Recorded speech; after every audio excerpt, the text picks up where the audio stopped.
Programa O Equilíbrio do Universo, com Deva Gesuede. Apresentação: André Dias.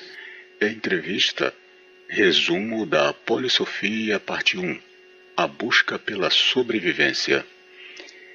Antes de iniciar esse programa, explico que, em todas as mídias, áudios e vídeos de Deva Gesuede, o adjetivo humano será alterado para o adjetivo humane, sendo essa palavra mais condizente com a ideologia de gênero, que atende de forma igualitária a todos os gêneros da humanidade.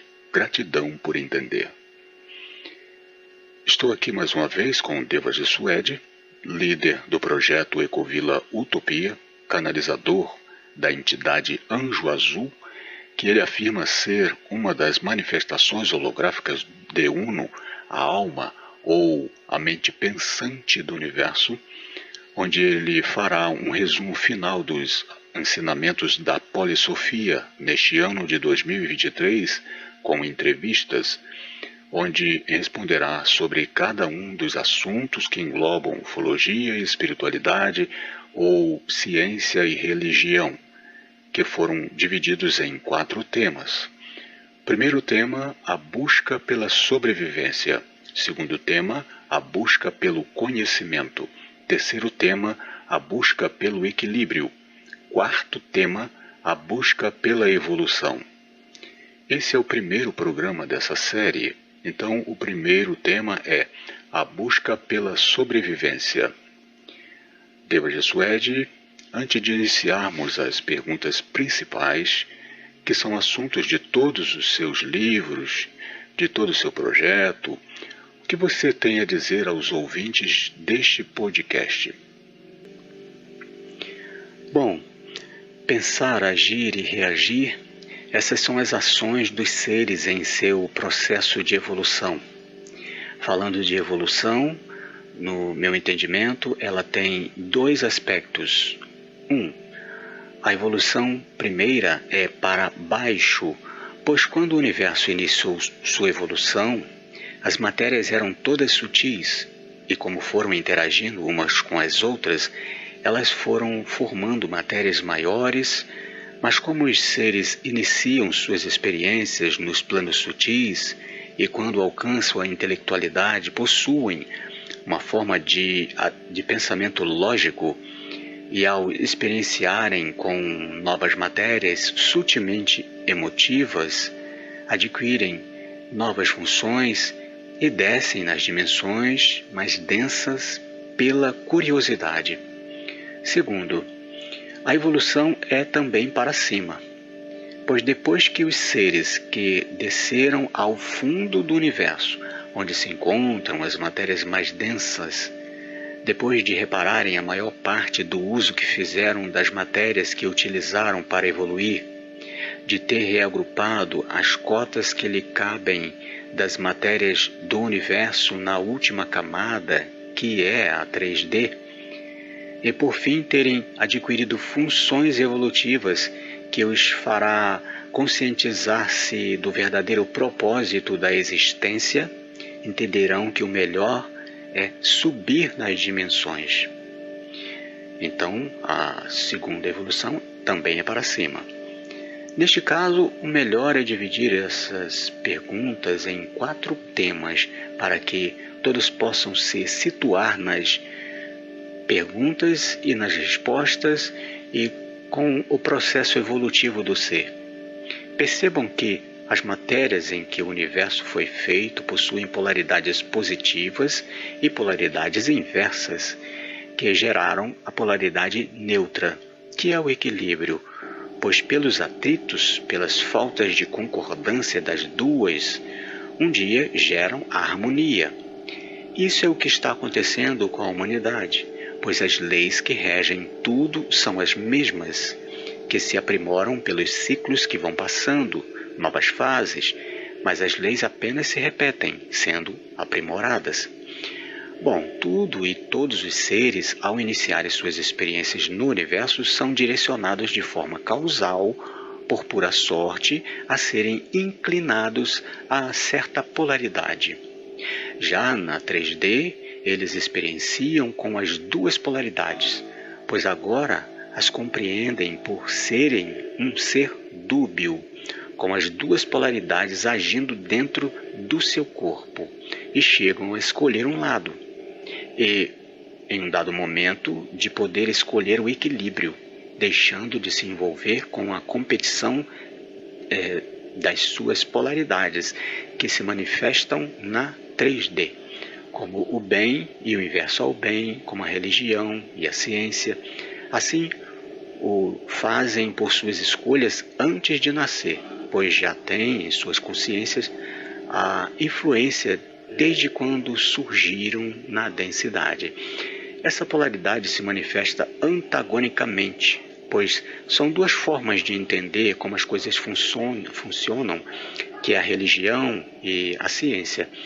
Então acabei percebendo, e até escrevi isso no livro O Submergir nas Densidades de 2021, que os postulados desses grupos são antagônicos, são formas distintas que trocaram suas formas de pensar, pois filosofia, lógica, ciência e pseudociência são conceitos dos seres sutis que são lógicos. No entanto, são a forma de pensar dos seres densos. E a espiritualidade, emotividade e a religiosidade são conceitos dos seres densos, que são emotivos, mas deveriam ser dos seres sutis, pois pensam para cima.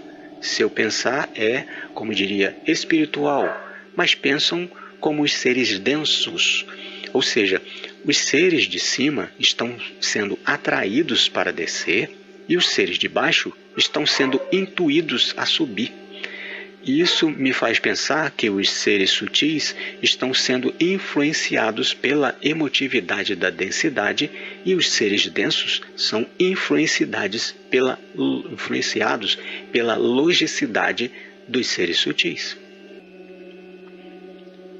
Como nosso ambiente universal, você e outros chamam de Uno, nos diga como um universo pode ser um ser vivo ou um ser inteligente.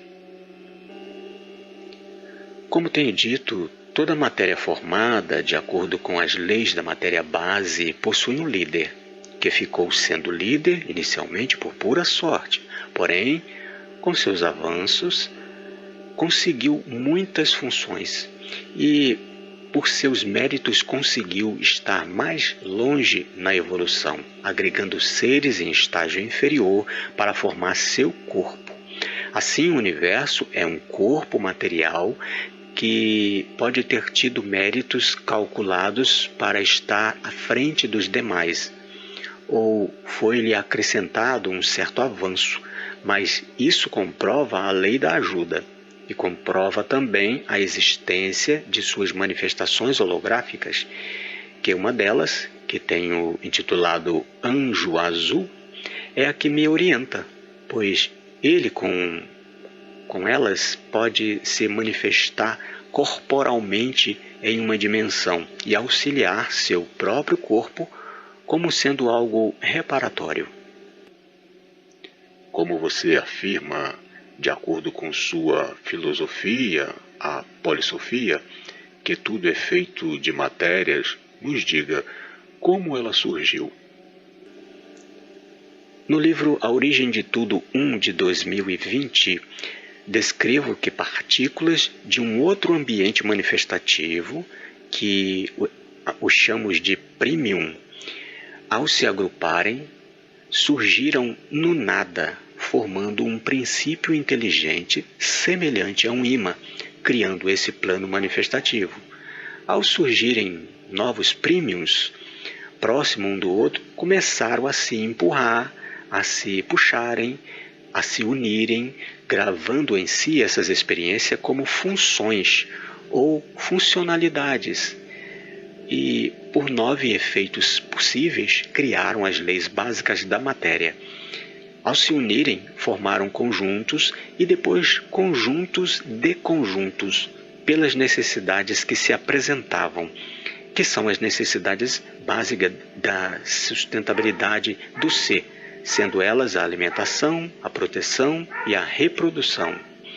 Esses conjuntos maiores foram passando de fases até que surgiu, feito por eles, um campo de surgimento natural, onde se formou planos de um universo natural, gerando 9 dimensões, sendo as 8 camadas de polaridade inversa de formação sutis lógica e uma camada, a última, de polaridade positiva de formação denso-emotiva, adquirindo os seres e as matérias formadas uma imensidão de funções, que gerou, no ser mais experiente, a intelectualidade, e foram aumentando cada vez mais os componentes de seus corpos, até que na terceira dimensão, as matérias, com o intuito de se reunirem, formaram o ser dúbio, com as 2 polaridades, buscando controlar ou encontrar um equilíbrio com corpos densos, que gerou o esquecimento,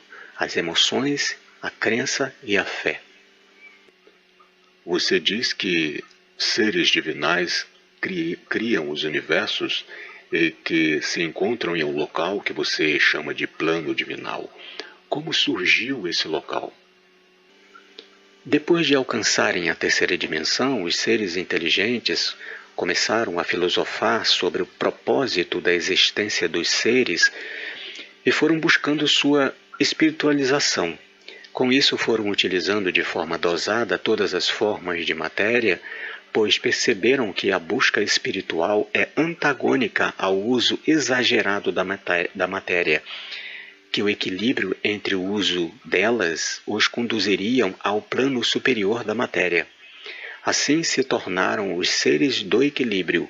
Com isso, aumentou sua conexão com os seres espirituais, as unicensas, que eram seres apenas lógicos dos planos sutis, que vai da 4ª até a 11ª dimensão, que os intuíram a buscarem a ascensão espiritual.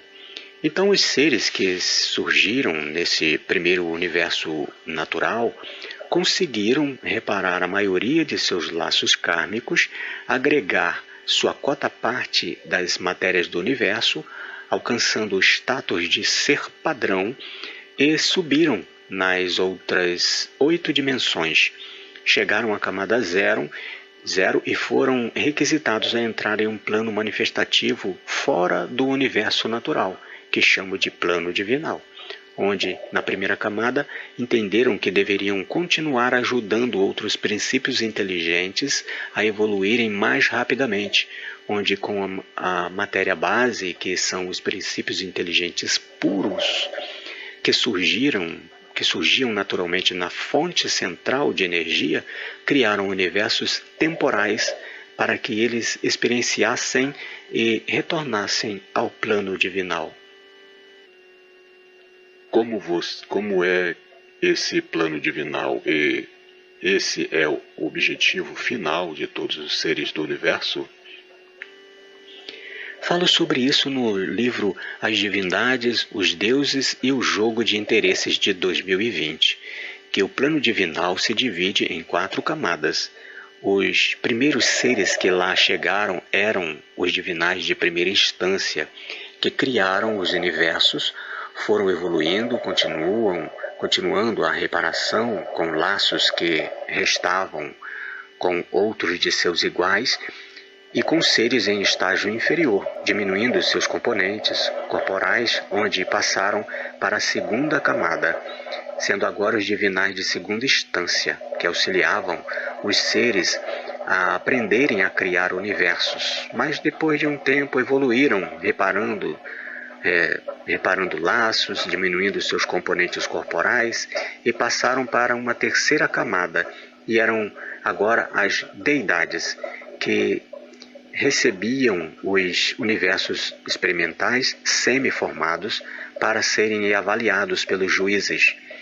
Algum tempo depois, as deidades evoluíram até repararem os laços com todos os princípios inteligentes, componentes de seus corpos, e passaram para a última camada, sendo agora as continicências, que é o objetivo final de todos os seres, deixando todos os laços, pois sendo isentas de possuírem corpos feitos com outros princípios inteligentes, ficam isoladas, resolvendo suas próprias questões infinitamente. Como surgiu esse universo que, como você chama, multiverso, e como diz também o subverso, onde estão a Terra, o universo conhecido e os deuses do universo? No livro As Divindades, os Deuses e o Jogo de Interesses de 2020, intitulei Os Seres do Plano Divinal, que se encontra fora do universo, como divindades, pois digo que os deuses são aqueles que se manifestam nos universos, mais especificamente aqui na 3D. E há alguns espíritos da 4D que também se entendem ou aceitam serem intitulados deuses.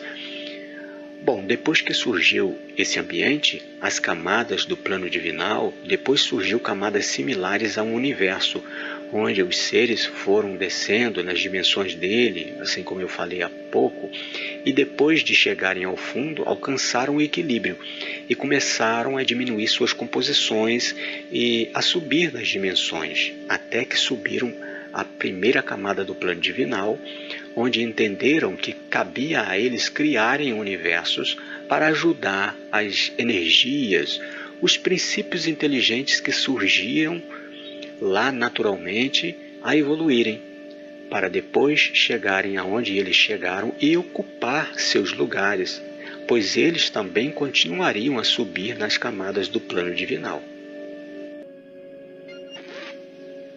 Como se divide o universo e qual o seu formato? O universo é esférico, como uma cebola, com 9 camadas, onde suas primeiras 8 contêm, divididas entre elas, 3% das matérias de todo o universo, que cada uma possui menos de 1%, e 97% delas estão no centro, ficando essa camada muito densa, ao qual chamamos de terceira dimensão. Por dentro, ele possui 2 hemisférios, com uma pequena camada zero ao meio, na parte de cima.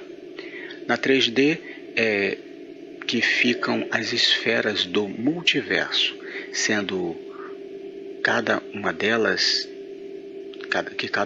tem um chamado de subverso, onde está uma fração daquilo que se conhece como universo conhecido. Os planetas se formam perto de uma estrela? Todos os astros do espaço eu tenho chamado de orbes, pois a maioria deles estão orbitando uma estrela ou possuem uma órbita que eu chamo de trajetória errante, embora uma parte deles se formem estáticos e longe de uma estrela, mas com o tempo eles acabam por atrair ou serem atraídos por uma estrela. Os orbes passam por vários estágios, que é desde uma poeira espacial até uma estrela gigante ou um buraco negro supermassivo. Então, tudo no espaço são orbes. O tempo existe? Como eu disse em outra entrevista nesse programa, costuma-se misturar o tempo corrente, o tempo cronológico e o espaço-tempo. Primeiro, o tempo corrente. O humano, por todos os seus sentidos, pode perceber a passagem do tempo. No entanto, são 3 os mais conhecidos, que são as 3 percepções feitas por um observador dos acontecimentos, que tais efeitos emitidos por uma fonte, que podem ser visuais, sonoras e vibratórias, nos objetos sólidos, como um fio dos antigos telégrafos, e o faz perceber a passagem do tempo, que tais efeitos percorrem o espaço ou uma matéria que refletem em outros objetos, que variam, que viajam em partículas emitidas no espaço ou numa matéria ou no ar, em suas velocidades específicas que ficam gravadas no universo, mas vão se dissipando com a distância. Segundo, o tempo cronológico é aquele que o observador pode perceber que, estando no tempo presente, pensa nos acontecimentos que ficaram para trás, ou seja, no passado, podendo assim prever que outros ainda hão de acontecer no futuro. Bom, nesse caso vem a questão de misturar o espaço com o tempo, achando que os dois são a mesma coisa. Então, terceiro, espaço-tempo. O que seria o espaço-tempo? Pensa-se com isso que se pode retornar ao tempo se fosse possível viajar acima da velocidade da luz. No entanto, provei com experiências nesse ano que todos podem fazer, que está no vídeo podcast PEU 823, A Máquina do Tempo, que o dito espaço-tempo é apenas o espaço percorrido pelas imagens e sons emitidos pelos objetos que viajam nas partículas contidas no ar ou no espaço em suas velocidades específicas. Então, nada mais é o espaço-tempo, o tempo que percorre no espaço as imagens e os sons, de acordo com suas velocidades específicas. Você compreende que jogou por terra a fórmula E igual a mc ao quadrado que popularizou o físico Albert Einstein? Bom, sua fórmula tem serventia para outras coisas, mas em relação ao dito espaço-tempo ou sobre viagem no tempo, fora de questão. Entenda uma coisa, se fosse possível viajar ao passado e alterá-lo, de acordo com a Bíblia, eu retornaria e explicaria a Adão e Eva sobre o futuro da humanidade, e quando retornasse ao presente, todos estariam no paraíso. Eu encontraria aqui o paraíso. No entanto, entra em cena o paradoxo do avô, que se alguém voltasse ao passado e tirasse a vida do avô, ele mesmo deixaria de existir. Mas se ele em momento algum existiu, como que retornou ao passado para tirar a vida do avô? Bom, aí tem alguém que já encontrou a solução desse paradoxo, vi na internet, dizendo que o universo cria um ambiente paralelo para a tal pessoa retornar àquele presente, e que o presente original ficaria intacto. Então, nada mudou. Entretanto, no livro Polaridade, O Tempo da Isenta Certeza, e no vídeo podcast PEU 823, A Máquina do Tempo, eu derrubei essa tese, pois há a possibilidade de ser criado um ambiente paralelo. Mas é apenas uma experiência de saída astral ou hipnose, é algo mental, ou seja, deixa de ser algo físico, é apenas uma viagem na mente de uma pessoa. É possível viajar de corpo presente em uma máquina do tempo para o passado ou para o futuro? Bom, de acordo com o que falei, fora de questão, pois o observador só pode perceber que há uma alteração no tempo, que chamei de tempo corrente. Se ele se aproximar ou se afastar da fonte emissora das imagens e dos sons, portanto, se ele se mover em direção à fonte emissora, dependendo de sua velocidade, poderá perceber que as velocidades das imagens e dos sons emitidos por ela aumentariam. Mas se ele se afastar da fonte emissora, dependendo de sua velocidade, poderia perceber que as velocidades das imagens e dos sons emitidos por ela diminuiriam. E para fechar esse assunto, é possível viajar no tempo para o passado e para as probabilidades futuras por algumas formas mentais. como pela hipnose, por viagem astral, ou se alguém conseguir montar uma máquina tempo mental e conectar uma pessoa a tal equipamento, poder-se-á conseguir tal efeito, que seria quase hipnótico sugestivo. Para terminar essa primeira parte desse programa, fale de uma forma mais filosófica ou, como você diz, de uma forma mais polifilosófica da matemática do universo. A matemática do universo é explicada e simplificada no livro Polissofia 1 de 2020, no título de texto A Matemática da Polissofia, onde tem uma parte que diz: resumindo, na interação entre duas matérias distintas acontece a união delas, soma, que geram multiplicação, variantes dessas mesclagem, agregando novas funções que compartilham, dividem, divisão, suas composições, seus materiais genéticos, que são escolhidas, separadas, as que são melhor aproveitáveis, sendo descartadas as que sobram, subtração. Bom, seguindo esse e outros textos, na matemática do universo, primeiro, há uma soma, pois o ser divinal se utilizou de dois grupos de matérias, um grupo de polaridade positiva e outro de polaridade inversa. Quando sua atividade foi iniciada, elas se uniram e formaram uma imensidão de outros grupos, que chamo de conjuntos, que seria a multiplicação.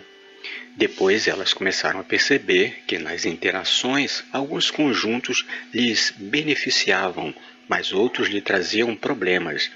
Então começaram a interagir com alguns e fugir de outros, sendo isso entendido como a divisão, pois se dividiam em grupos afins. Por fim, perceberam que sua melhor performance se daria com a absorção de certas matérias, deixando de lado outras, e com isso diminuíram suas composições, sendo essa atitude entendida como a subtração.